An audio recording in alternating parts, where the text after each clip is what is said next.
time goes by fast, and I started with the Petes in 1980, and you know, I've got two little grandsons. They weren't around when I was with the Petes, but you know, for them to be able to, you know, come and see that, you know, how important it is to me, and my daughters and my wife, I mean, they're all going to be there, my son-in-law. So yeah, it'll be emotional, because all I ever wanted to do was work for the Peterborough Petes, work in junior hockey, and I was able to do that for a long time. Probably didn't end the way I would have liked, but it is what it is. And when you go back and think how long ago that was, and at this point to be inducted, yeah, there'll be some emotion for sure. I still remember, you know, when I was a little kid, skating for the first time, and outdoor rinks. And I always tell the story, when I was a kid, you know, we had our all-star team there in Lindsay. We'd practice a couple times a week at 7 in the morning. I would get up and I knew how to get into the rink. And back then, nobody cared. So I'd be down there at 5:30. I had a window I could slide through, turn the lights on, and I'd be on the ice.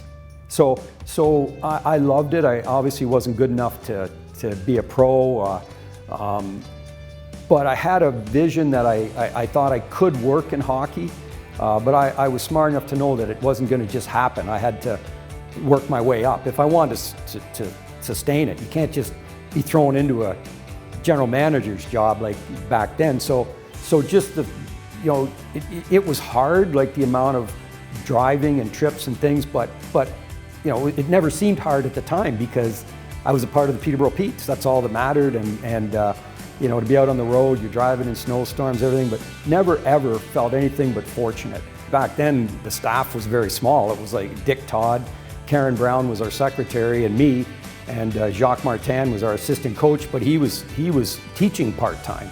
So there's all this stuff had to be done. So, you know, I had the ability to, you know, I did press notes, I found billets, I sold ads, I was a trainer, I scouted. And every summer I was spending with Roger Nielsen at the hockey school, you know, learning from him.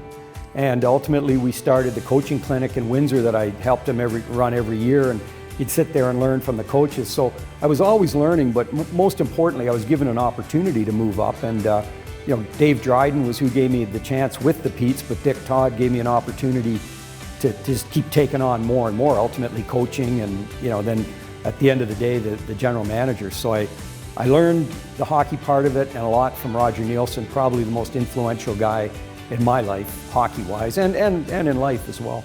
I still clearly remember my first Petes game I ever went to, and you know, I was passionate about playing hockey, and I love the Petes, and I grew up around Roger Nielsen, and I knew the history. So when they gave me an opportunity to scout for them when I was in university, you know, I was ecstatic. And then at the end of when I was graduating, the only job they had was as a trainer. So I became the trainer and I was scouting. But just the fact that I felt like I was a part of the Peterborough Petes, and you know, that's something that will always be very near and dear to me.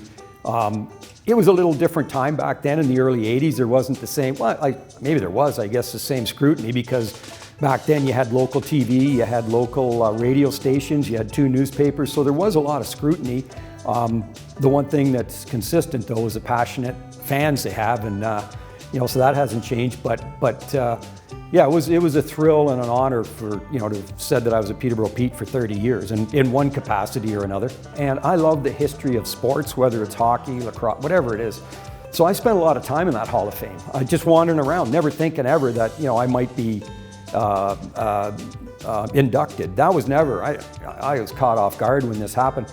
But I love spending time there, and I've taken my oldest grandson in there many times just to show him, you know, the history, and so it's hugely significant to me, and it's very much an honor to be there, because again, I know the people that run that Hall of Fame and the passion they have for it, and I always look at things like, you know, why do people do things, and those people do it for the right reasons. The Hall of Fame, the guys that are in there every day, they care about the history of sports in this community, and so for them to think that I was, you know, worthy of going in, it means a lot to me. It's very significant.